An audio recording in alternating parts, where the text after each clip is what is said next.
Paris Saint-Germain, le supporter. Je suis fier de jouer 5 minutes dans cette grande club.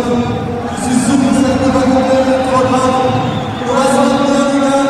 On va batailler de la Coupe de France. Merci. On va rester en Ligue 1. Lucien Dabila avec Pedro Miguel Paoletta. Lucien. Pedro, juste un mot, on est en direct dans Jour de foot. Pedro, il y a une émotion extraordinaire ce soir. C'est difficile. Hein. C'était 5 ans de Malavius ici. J'espère que nous va se maintenir. Cette supporter, il mérite ça. Et tout ce que je fais ici, c'est pour eux. Et merci à eux. 1000 fois, merci. Comment tu l'as vécu cette rencontre? Parce qu'il y avait le résultat quand même. Il y a un match. C'était un match important pour Paris. Il fallait pas perdre. Et en plus, il y avait l'émotion pour toi. Ouais, c'était pas facile de gérer le match.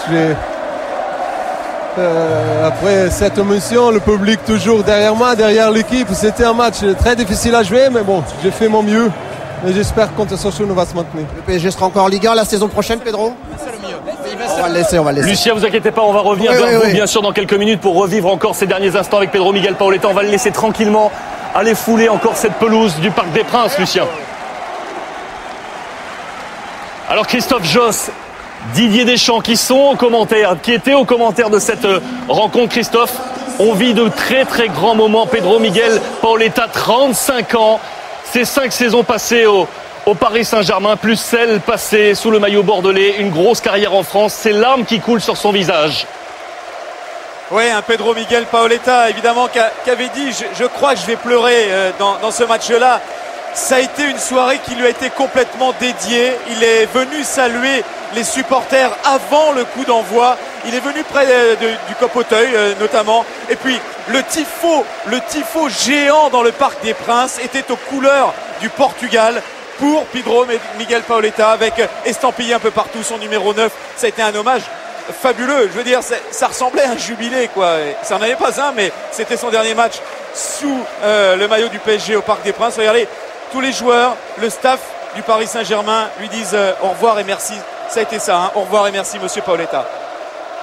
Oui, c'est sûr que c'est un grand monsieur, un grand footballeur, mais un grand homme aussi ce soir qui a fait son dernier match certainement au Parc des Princes. Alors peut-être au niveau du match, l'émotion a pris le dessus, mais c'est quelqu'un qui a été encore très impliqué, qui a fait énormément d'efforts ce soir.